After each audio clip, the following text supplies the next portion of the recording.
مسیح یسوع میں آپ کی سلامتی ہو۔ مکاشفہ کی کتاب باب نمبر 6۔ پھر میں نے دیکھا کہ برا نے ان 7 مہروں میں سے ایک کو کھولا، اور ان 4 جانداروں میں سے ایک کی گرج کی سی یہ آواز سنی کہ آ۔ اور میں نے نگاہ کی تو کیا دیکھتا ہوں کہ ایک سفید گھوڑا ہے، اور اس کا سوار کمان لیے ہوئے ہے۔ اسے ایک تاج دیا گیا، اور وہ فتح کرتا ہوا نکلا تاکہ اور بھی فتح کرے۔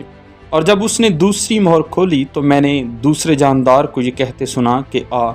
پھر ایک اور گھوڑا نکلا جس کا رنگ لال تھا۔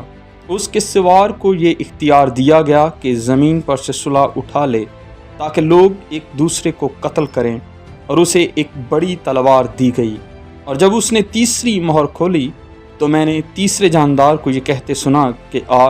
اور میں نے نگاہ کی تو کیا دیکھتا ہوں کہ ایک کالا گھوڑا ہے، اور اس کے سوار کے ہاتھ میں ایک ترازو ہے۔ اور میں نے گویا ان 4 جانداروں کے بیچ میں سے یہ آواز آتی سنی کہ گیہوں دینار کے سیر بھر، اور جو دینار کے 3 سیر، اور تیل اور مہ کا نقصان نہ کر۔ اور جب اس نے چوتھی مہر کھولی تو میں نے چوتھے جاندار کو یہ کہتے سنا کہ آ۔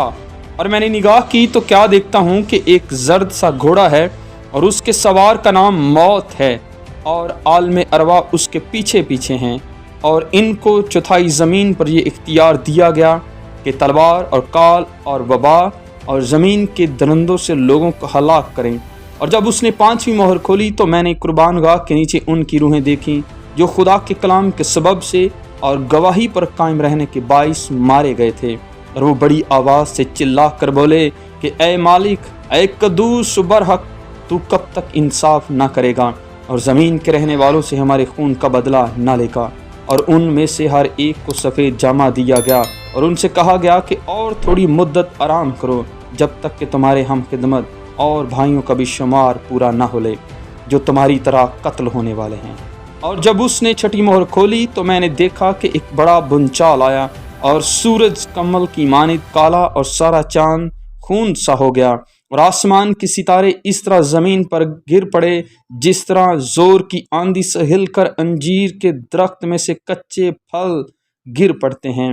اور آسمان اس طرح سرک گیا جس طرح مکتوب لپیٹنے سے سرک جاتا ہے، اور ہر ایک پہاڑ اور ٹاپو اپنی جگہ سے ٹل گیا، اور زمین کے بادشاہ اور امیر اور فوجی سردار، مالدار اور زوراور اور تمام غلام اور آزاد پہاڑوں کے غاروں اور چٹانوں میں جا چھپے، اور پہاڑوں اور چٹانوں سے کہنے لگے کہ ہم پر گر پڑو اور ہمیں اس کی نظر سے جو تخت پر بیٹھا ہوا ہے اور برہ کے غضب سے چھپا لو، کیونکہ ان کے غضب کا روز عظیم آ پہنچا۔